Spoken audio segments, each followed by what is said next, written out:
Assalamualaikum warahmatullahi wabarakatuh. Waalaikumsalam warahmatullahi wabarakatuh. Alhamdulillah, alhamdulillahi rabbil alamin. Assalatu wassalamu ala asrafil anbiya'i wal mursalin, Sayyidina wa maulana Muhammadin Sallallahu alaihi wasallam. Ashhadu an la ilaha illallah wa ashhadu anna Muhammadar Rasulullah. Allahumma salli ala Sayyidina Muhammadun musabihil wal ikram, ya wal jalila wal ikram, wa tahirin wal mujahidin, amma ba'du. Bersyukur kita kepada Allah dengan mengucapkan alhamdulillahi rabbil alamin atas segala limpahan karunia, rahmah dan hidayahnya, serta dengan izinnya juga kita dapat menjalankan amanahnya, beramal dan beribadah dunia dan akhirat. Bersalam kita tidak akan pernah kita lupakan. Marilah sama-sama kita sampaikan kepada junjungan kita Nabi Allah, Nabiul Akhir Zaman, Rasulullah Muhammad sallallahu alaihi wasallam. Atasnya kalimahnya kita kalamkan bersama-sama dengan membacakan Allahumma salli ala Sayyidina Muhammad wa ala alihi Sayyidina Muhammad. Alhamdulillah, para jemaah sekalian grup 3 yang dirahmati Allah rahimakumullah. Sebagaimana yang dianjurkan di dalam ilmu tauhid, yaitu mentauhidkan diri kepada Allah, hakikatnya adalah mengembalikan haknya Allah kepada dirinya sendiri, menjadi wujud yang bernama diri. Pengertian dari bahasa diri atau nafs itu adalah kepemilikan diri Allah Subhanahu wa ta'ala, bukan diri siapa-siapa. Karena diawali oleh nafs. Apa yang diartikan nafs? Na itu artinya aku, fa itu adalah batin atau rahasia. Nafs berartikan diri. Jadi diriku yang rahasia. Nah sekarang kalau kita ingin mendekati atau mengembalikan jiwa bertuhan kepada Allah, dituntun oleh agama. Tapi kalau mengembalikan hak Allah kepada Allah, maka kita harus menyempurnakan kembali pinjaman itu. Kita sempurnakan kembali titipan Allah, yaitu 10 kodratnya pada diri kita. Nah, jadi kita kembalikan. Makanya dikatakan itu nafs. Nafs itu diri. Kalau Allah dikala sendiri dengan dirinya, diriku katanya, itu disebut nafsahu. Man arofa nafsahu, nah berarti itu dirinya Allah. Nah kalau dia berdiri sendiri, itu namanya nafsihi, berdiri sendiri. Artinya diri yang tidak tersentuh oleh zahir, tidak tersentuh oleh batin, tidak tersentuh oleh nur, tidak tersentuh oleh kodrat-kodrat lain. Itu nafsihi. Nah kalau diri ini sudah menjadi kodrat hidup yang akan mati namanya nafsin. Kullu nafsin za'iqatul maut. Itu juga kodrat diri. Nah, kalau umpamanya diri yang batil tidak boleh dibawa sholat, itu namanya nafis. Nafis isbat atau nafis, yaitu nafis, diri yang disingkirkan. Apalagi ada diri yang wajib ditenangkan, wajib diamankan, ditertibkan, itu namanya nafsu. Jadi dengan adanya kita mengetahui kodrat-kodrat diri yang telah dijadikan oleh Allah, maka kita wajib mengetahui dan memahami bahwasanya hanya dirinya sendirilah yang menjadi pencarian kepada wujudnya. Allah bukan sebuah diri, tetapi Allah menjadikan diri. Ingat, kalam saya disimpan baik-baik. Aku jadikan sesuatu diri untuk menyembah aku karena aku ingin menjadi Tuhan. Nah, di sini kita harus tahu diri adalah wujud yang dijadikan. Tidak perlu dikasih nama, mau diriku, diri dia, tidak perlu. Tapi ada kodrat bernama diri. Nah, ini yang diri yang hak. Makanya dikatakan dalam syahadatullah, Al-Malikul Hakul Mubin. Diri itu yang harus dinyatakan. Apalagi ada diri yang menjadi kodrat, itu namanya nafas. Ya, itu nafas adalah diri yang bersifat kodrat. Dan ada juga diri yang bersifat batin disebut nufus. Dan ada juga diri yang terlihat, yaitu disebut ampas.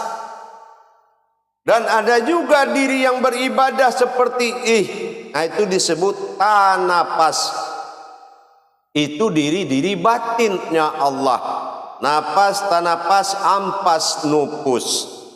Jadi semuanya itu diri. Kalau umpamanya kita dengan anak kita, itu namanya satu kodrat, tapi dua derajat.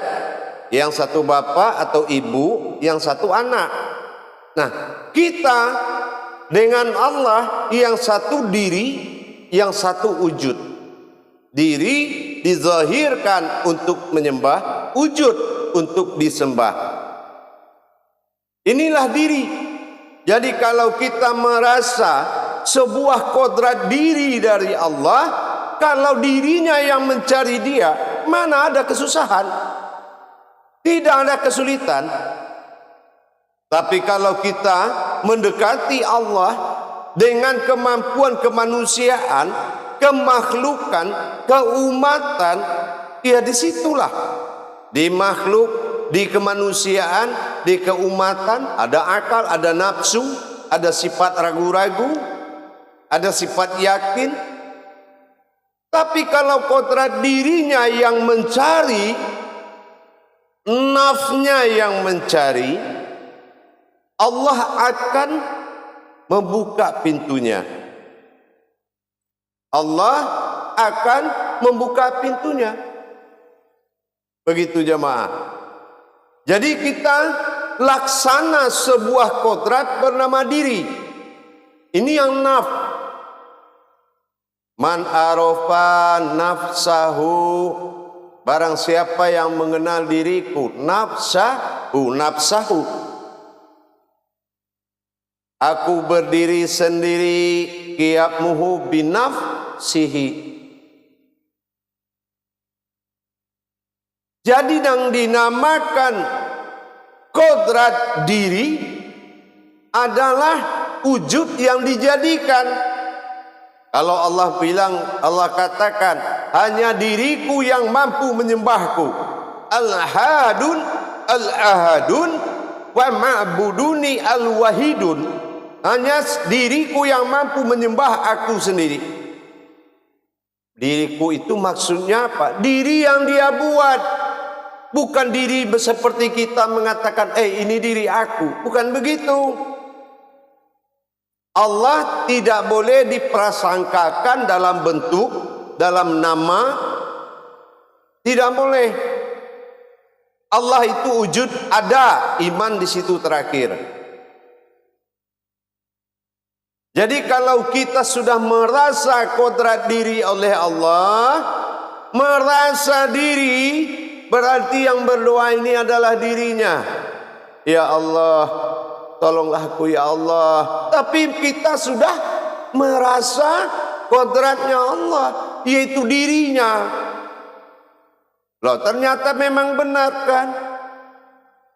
Kodrat, iradat, ilmu, sama, basar, kalam, hayat, berjiwakan dan beragakan, Rabbani, rohani, nurani, benarkan diri dia.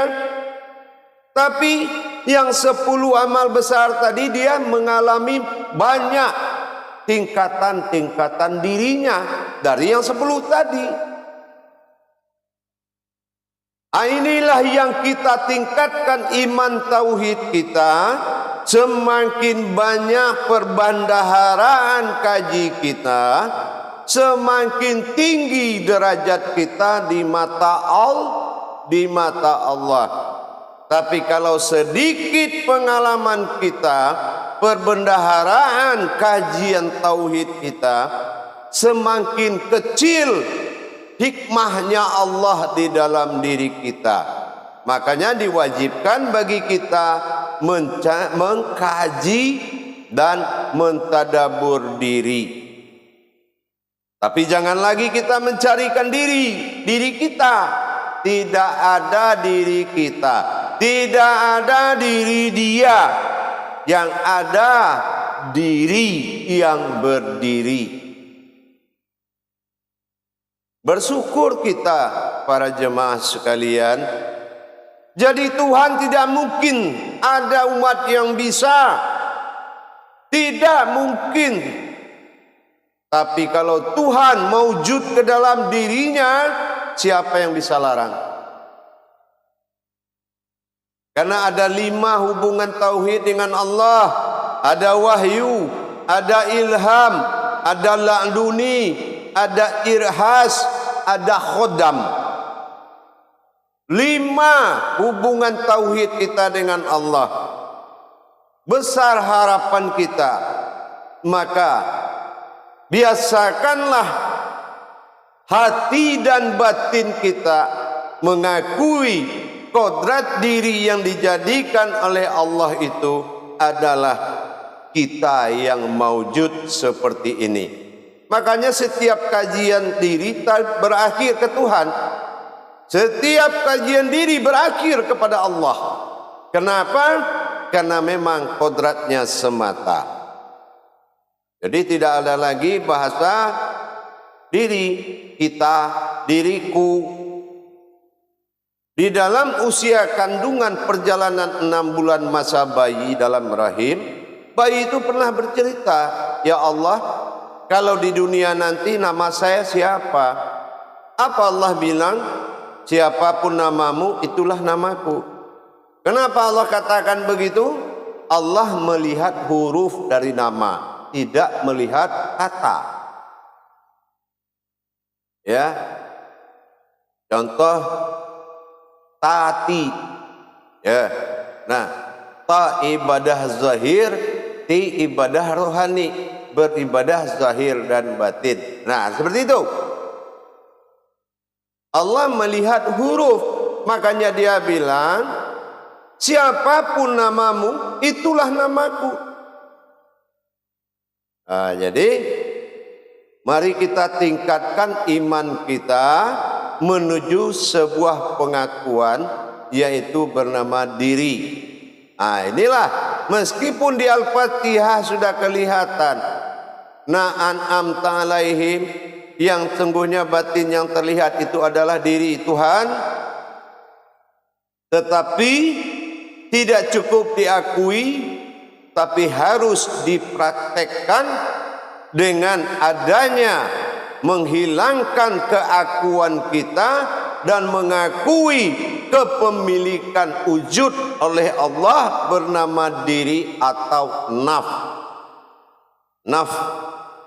Baik, mari kita bermuzakarah insyaallah. Sallu muzakaratun fil jami'ati rahimakumullah.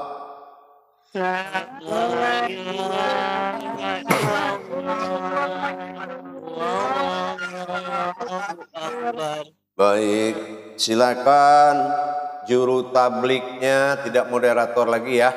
Moderator sudah kiamat. Juru tabliknya membimbing jamaahnya, ya. Ketuanya tidak ketua lagi, tapi ustazahnya, ya, itu harus di baik, silakan. Assalamualaikum warahmatullahi wabarakatuh, Buya. Waalaikumsalam warahmatullahi wabarakatuh. Sehat, Buya? Insyaallah, alhamdulillah. Setelah perjalanan luar biasa, saya nggak nyangka Buya bawa mobil sendiri. Insyaallah. Baik, Buya, terima kasih. Untuk ibu-ibu yang ingin bertanya, silakan bertanya, tetap mengenai tausiah, Buya. Untuk yang pertama, silakan Bu Rati. Terima kasih, Bu Fitri. Assalamualaikum warahmatullahi taala wabarakatuh, Buya. Waalaikumsalam warahmatullahi wabarakatuh. Bahagia, Buya. Amin. Saya tadi disebut. Insyaallah. Terima kasih, Buya. Syukran. Amin, insyaallah. Yaitu perjalanannya gimana, Buya? Dengan nama hadiahnya saya. Insyaallah. Pertanyaannya, Assalamualaikum warahmatullahi wabarakatuh. Insyaallah. Jadi kalau kita mengikuti asmanya Allah, kita jadikan nama kita menjadi asmanya Allah, maka itulah yang diakui dirinya, diri asmanya. Jadi kalau asmanya kita itu namanya tabiat. Tabiat itu kesenangan kita. Tapi kalau asmanya Allah diambil dari hijaiyahnya. Begitu. Insyaallah laksanakan to itu bersifat ibadah pada zahir dan ti itu bersifat ibadah pada rohani. Nah, inilah ciri khas sifat zahir dan batin. Gitu. Insyaallah ya. Mudah-mudahan memang sesuai lah ya dengan namanya gitu. Terima kasih. Assalamualaikum warahmatullahi wabarakatuh. Waalaikumsalam warahmatullahi wabarakatuh. Lanjut. Baik, syukron Bu Ustazah untuk pertanyaan pembukanya. Untuk bunda-bunda yang lain yang ingin bertanya, dipersilakan. Untuk sebagian yang belum bisa mengangkat tangan, boleh langsung mengucap salam.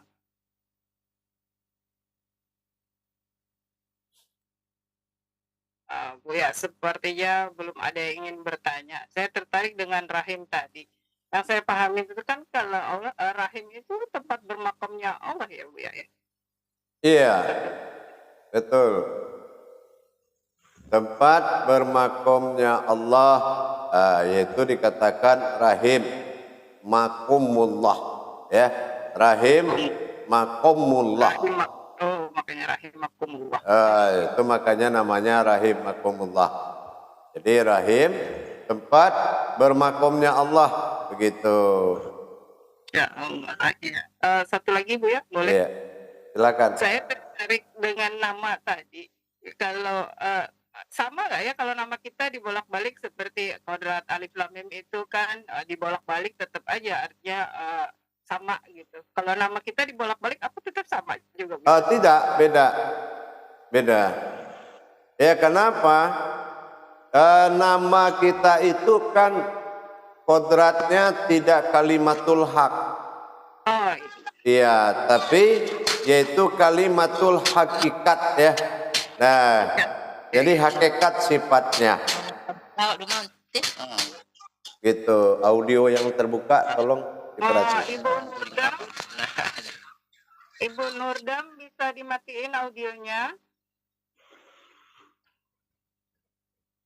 Ya, sudah. Begitu ya, Bu ya. Iya. Terima kasih, syukron Bu ya. Insya Allah. Sepertinya sudah ada jemaah yang mengangkat tangan Bu ya. Silakan Ibu Rusmiati. Bismillahirrahmanirrahim. Assalamualaikum warahmatullahi wabarakatuh, Bu ya. Waalaikumsalam warahmatullahi wabarakatuh. Bu ya, di sini harus mau tanya mengenai nafis itu diri yang disingkirkan tuh contohnya bagaimana, Bu ya? Contohnya adalah diri si wujud mu'at. Diri si wujud mu'at. Nah, kalau si wujud mu'at itu adalah diri yang bertingkah sebagai umat.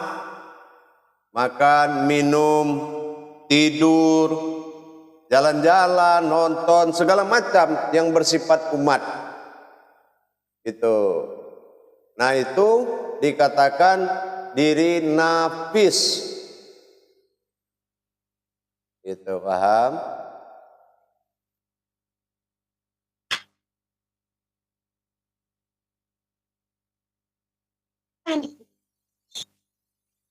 Bu Rusmi, audionya silahkan. Gimana? Sudah paham? Sudah, Bunda. Ini masih paling dari anunya nih, maka HP soalnya. Iya, jangan gatek lah. Ya, Buya aja gak gatek coba. Baik, terima kasih Bu Rusmi untuk pertanyaannya. Untuk bunda-bunda yang lain, boleh bertanya jika seperti tadi belum bisa mengangkat tangan atau belum tahu caranya, bisa langsung mengucap salam. Iya, silakan. Sepertinya belum ada yang ingin bertanya lagi nih Bu ya. Saya sedikit bertanya lagi mengenai nafis Bu ya. Tadi kalau nafs itu diri ya, diri batin. Nah, kalau isnya itu kan alif sin ya. Ya. Alifnya itu tetap rahasia, sinnya itu kodratnya nur manusia atau gimana Bu? Iya, betul. Kodratnya adalah nun, yaitu sin manusia. Nas. Nun itu nas. Kalau nun itu dua itu. Kalau nas bersifat kemanusiaan, nun itu bersifat umat. Lebih sedekat dia gitu. Oh iya, syukran Bu ya, terima kasih. Ya. Untuk benda-benda yang lain, Bu Rati boleh silakan. Bu Yuli sebentar ya. Assalamualaikum warahmatullahi wabarakatuh. Waalaikumsalam warahmatullahi wabarakatuh. Terkait pertanyaan Bu Rusmi, nafis itu bukan hanya di sholat ya Bu ya, di sehari juga 24 jam juga. Kalau nafis ini kan hanya ada di sholat. Kenapa? Karena dia wujud mu'at. Kalau sehari-hari kan kita butuh mu'at. Cuma kenapa dia jadi dosa kalau salah? Karena selama ini kita nggak mengakui itu mu'at. Maka kita nggak perbuatannya jadi milik kita. Kalau salah ya milik kita. Dan kita tidak menjaga selama ini karena kita nggak tahu itu mu'at. Nah, akhirnya kita nggak menjaga gitu. Contohnya apa pantas ya kalau mu'atnya begini? Oh iya, kalau nggak pantas berarti saya nggak boleh dong begitu. Berarti kita sudah mulai menjaga. Kalau kemarin-kemarin kita kan nggak menjaga. Gitu. Kita nggak tahu kalau itu mu'ad. Nah itu berlakunya di luar ibadah. Kalau dalam ibadah, mu'ad adalah nafis. Harus disingkirkan. Tidak boleh, karena dia termasuk golongan yang batil. Gitu. Di dalam kehidupan sehari-hari bisa dikatakan itu makomnya ilmu, Bu ya? Apa tuh mu'ad? Iya. Mu'ad hanya bertingkah dia. Dia hanya bertingkah saja. Jadi tidak makom ilmu, cuma dia mu'ad itu sifatnya aja, tindak tanduknya aja. Bukan am juga, Bu ya, bukan am. Bukan. Am itu karena wujud bentuknya aja. Tapi am tidak diakui makan nasi. Jadi diakuinya sama mu'ad. Ya. Syukran, Bu ya. Terima kasih. Assalamualaikum warahmatullahi wabarakatuh. Waalaikumsalam warahmatullahi wabarakatuh. Terima kasih berarti untuk pertanyaannya. Selanjutnya Bu Yuli Zaini, silakan. Assalamualaikum warahmatullahi wabarakatuh ya. Waalaikumsalam warahmatullahi wabarakatuh. Yang dimaksud binasihi itu apa Bu ya? Binafsihi itu dia berdiri sendiri. Gitu ya. Jadi binafsihi itu dia berdiri sendiri. Jadi tidak bersekutu dengan sifat diri lain. Jadi dia berdiri sendiri. Itu yang dinamakan binafsihi. Gitu. Jadi tidak bernyatu dalam bentuk kodrat nur, tidak zat, tidak batin, tapi dia adalah berdiri sendiri binafsihi. Gitu, paham?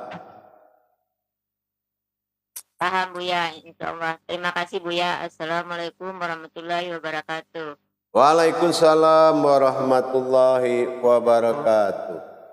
Jadi perlu kita ini memperdalam pemahaman tentang wujud daripada kodrat bernama diri. Itu yang harus menjadi patokan.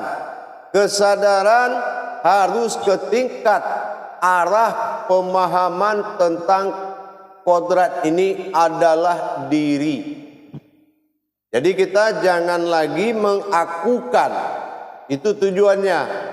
Jadi jangan lagi mengakukan daripada diri kita, tetapi ini adalah kodrat dirinya Allah. Dia disebut dengan kodratnya diri. Diri itu sebuah kodrat. Nah itu. Jadi di situ kita kalau umpamanya ibarat di rumah, kalau anak yang minta ke bapaknya atau ke ibunya pasti cepat. Nah itulah kedekatan pengakuan tadi. Kalau pengakuan kita tingkatnya umat, nah kalau kamu datang dengan amalmu, maka aku pertimbangkan. Tapi kalau engkau datang dengan kodratku, maka akan aku sempurnakan. Tapi apabila engkau datang dengan ilmu, maka engkaulah yang aku. Nah begitulah kedekatan tadi. Makanya kita harus mendapatkan pemahaman ini menjadi kodratnya diri bernama naf. Itu. Paham? Insya Allah Bu ya. Ya Allah. Jadi dengan kenaikan pemahaman ini terbentur kelincahannya dengan persiapan, lain yang dipersiapkan, lain yang muncul. Ini gitu. Kejebak. Ya. Insya Allah apa Bu ya, unik-unik. Iya. Gitu. Jadi Dengan kita sudah tahu makom kajinya, maka kita harus meningkatkan pemahaman. Lanjut, yang lain. Terima kasih Buya. Ini sudah ada Insya Allah, Buya. dua jemaah yang mengangkat tangan. Selanjutnya Bu Eka, silakan Bu Eka terlebih dahulu. Bu Umu Azkia sebentar ya setelah Bu Eka. Silakan Bu Eka. Terima kasih. Juru kajian. Assalamualaikum warahmatullahi taala wabarakatuh, Bu ya. Waalaikumsalam warahmatullahi wabarakatuh. Yang di Rimas ini, Bu ya, ingin bertanya, apakah programnya itu kan untuk yang 24 jam itu apa berlaku seperti azan Allah dan Muhammad seperti itu, Bu ya? Mohon penjelasannya. Syukran. Iya, tetap. Nah, tapi kalau kita sudah menjadikan itu kodrat diri, kita nggak perlu lagi memberikan penamaan, karena itu lebih dekat, ya, lebih dekat rasanya gitu. Jadi kita nggak perlu lagi diberikan penamaan lagi dengan adanya pemahaman yang sudah ditingkatkan tadi. Itu. Jadi kita nggak usah lagi ada kodrat Adam, ada kodrat Muhammad lagi, cuma sudah lebih mendekati lagi dengan adanya kedatangan wujud yang dia jadikan bernama diri. Nah, jadi kita lebih fokus gitu kepada kedatangan sebuah diri. Paham? Insya Allah. Berarti pandangannya kita ikut dari batin kita ya, Bu ya. Misalnya ada rasa seperti kalau ingin ibadah, terus ingin apa, ingin secara syariah, seperti itu ya, Bu ya. Iya.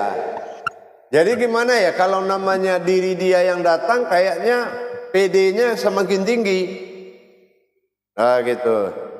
Dan nanti Allah memperlakukan kita di dalam ibadah itu ada keistimewaan. Coba aja buktikan nanti. Nah, beda dengan kita datang kemarin membawa kodrat-kodrat lain. Nah, sekarang dengan ada peningkatan pemahaman, nanti lain lagi yang kita alami itu. Gitu. Insya Allah. Paham ya? Insya Allah. Terima kasih, Bu ya. Iya, baik. Wabarakatuh. Waalaikumsalam warahmatullahi wabarakatuh. Nah, itulah kita. Bagaimana kita bisa membedakan kehadiran kita. Itu. Kalau diri kemanusiaan itu kan sudah sirna, siratal lazi, kan sudah nggak ada lagi. Terus bagaimana kita menjadi diri dia? Nah, yang ada hanya dirinya. Nah, kedatangan dirinya inilah, apapunlah marahnya kita ke seorang anak, kalau anak yang pulang pasti kita maafkan. Begitulah Allah. Sesalah-salahnya ke kita ke dia, kalau dirinya yang datang, dia akan terima. Sholatnya diterima, menyembahnya direspon. Paham? Insya Allah. Insya Allah. Insya Allah. Silakan. Terima kasih Ibu Eka untuk pertanyaannya. Untuk penanya selanjutnya silakan Ibu Siti Sofia, jadi Umu Azkia ya, ingin bertanya, silakan. Ya, syukran. Assalamualaikum warahmatullahi wabarakatuh. Waalaikumsalam warahmatullahi wabarakatuh. Punten kalau pertanyaan saya bahasanya belum sesuai karena masih meraba-raba, artinya belum tepat. Kalau belum tepat, soal nafis isbat itu kan mendirikan diri yang berdiri, kemudian menenggelamkan diri yang tidak berarti. Nah, kemudian atau menyingkirkan diri diri yang disingkirkan. Lalu bagaimana prosesnya itu ketika itu kan dilakukan ketika takbir ya, ketika Allahu Akbar. Apakah setelah itu suara kita dihilangkan atau tidak tidak dijaharkan ketika bacaan. Mungkin itu aja. Syukuran jazakumullah khairan katsiran. Mohon koreksi. Insya Allah. Jadi yang dikatakan sholawatu fil mihrab itu tidak tergantung kepada dizahirkan atau dijaharkan atau tidak. Yang penting di sholat itu fardu ain. Yang kita saksikan itu dalam takbir, sudah kamu ini tersingkir? Sudah, pasti. Yakin nggak yang an masuk ke dalam kolbi, yang tinggal am yang menyaksikan? Yakin. Berarti sudah terpisah mu'ad dari am. Yakin nggak yang mu'ad ke belakang? Yakin nggak yang an masuk ke dalam kolbi? Yakin nggak waktu tangan sudah dilipat am itu yang menyaksikan? Yakin. Terus kamu siapa? Nggak ada. Yang ada pandangan. Karena di sholat bukan dilihat siapa yang sholat, tapi siapa yang menyaksikan sholat. Di sholat tidak dilihat siapa yang sholat, tapi siapa yang menyaksikan.